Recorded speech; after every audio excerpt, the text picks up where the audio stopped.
అనుకున్నట్టే జరిగింది. చంద్రబాబు ప్రభుత్వం బడి పిల్లలను కూడా మోసం చేసింది. తల్లికి వందనంలోనూ వంచనే మా నైజం అని రుజువు చేసుకుంది. ఎన్నికల్లో ఓట్ల కోసం నీకు 15,000 నీకు 15,000 అంటూ ఇల్లిల్లు తిరిగి డప్పు కొట్టారు. ఇప్పుడేమో 13,000 తల్లుల ఖాతాలో వేస్తామని ప్రకటించింది బాబు సర్కార్. 20 లక్షల మంది పిల్లలకు ఎగనామం పెట్టారు. రాష్ట్రంలోని అన్ని వర్గాలను మోసం చేసిన ప్రభుత్వం పిల్లల్ని కూడా వంచించి విమర్శల పాలవుతోంది.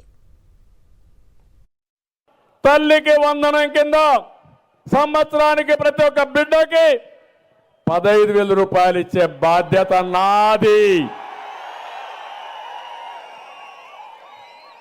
ఒకరి నిబంధన లేదు. ఇద్దరుంటే ఇద్దరికి ఇస్తా, ముగ్గురుంటే ముగ్గురికి ఇస్తా, నలుగురుంటే నలుగురికి ఇస్తా. విన్నారుగా, ఎన్నికల ముందు చంద్రబాబు ఏమన్నారో?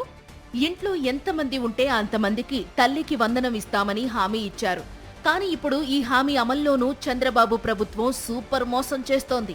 ఎన్నికల ముందు ఎలాంటి షరతులు లేకుండా బడికి వెళ్లే ప్రతి పిల్లాడికి, ఇంట్లో ఎంతమంది పిల్లలు బడికి వెళుతున్నా అందరికీ 15,000 చొప్పున తల్లికి ఇస్తామని హామీ ఇచ్చారు. ఏడాది ఆలస్యంగా అమలు చేయడమే కాకుండా లబ్ధిదారుల నిధుల్లోనూ కోతలు పెట్టి తమ నైజాన్ని చాటుకుంది చంద్రబాబు ప్రభుత్వం. 15,000కు బదులుగా 13,000 ఇస్తున్నట్లు ప్రకటించారు. రాష్ట్రంలోని స్కూళ్లలో 87 లక్షల మంది విద్యార్థులున్నారని లెక్కలు చెబుతున్నాయి. అందరికీ తల్లికి వందనం చెల్లించాలంటే 13,000 కోట్లకు పైగా అవసరం ఉంటుంది. కానీ చంద్రబాబు ప్రభుత్వం 67,27,164 మంది మాత్రమే లబ్ధిదారులు ఉన్నారని ప్రకటించింది. వారికి మాత్రమే తల్లికి వందనం చెల్లిస్తామని కోత పెట్టింది. లబ్ధిదారుల గుర్తింపులోనే సుమారు 20 లక్షల మందికి కోత పెట్టారు. ఇక ఈ 67 లక్షల మందిలో కూడా తక్షణం 13,000 చెల్లించేది కేవలం 54,94,000 మందికి మాత్రమే అని ఉత్తర్వులు జారీ చేసింది. దీంతో కోతపడ్డ లక్షలాది మంది లబ్ధిదారులు మోసపోయామని ఆగ్రహం వ్యక్తం చేస్తున్నారు. గత ఏడాది తల్లికి వందనం కింద ఒక్క రూపాయి కూడా చెల్లించలేదు. ఇప్పుడైనా 2 ఏళ్లది కలిపి ఇస్తారని భావిస్తే కేవలం ఈ ఏడాదికే ఇస్తామని ఉత్తర్వుల్లో పేర్కొన్నారు. చంద్రబాబు ప్రభుత్వం ప్రస్తుతం తల్లికి వందనం కింద 7,150 కోట్లు మాత్రమే విడుదల చేస్తోంది. 1వ తరగతి, ఇంటర్ మొదటి సంవత్సరం అడ్మిషన్లు పూర్తయ్యాక మరో 1,600 కోట్లు చెల్లిస్తామని తెలిపింది.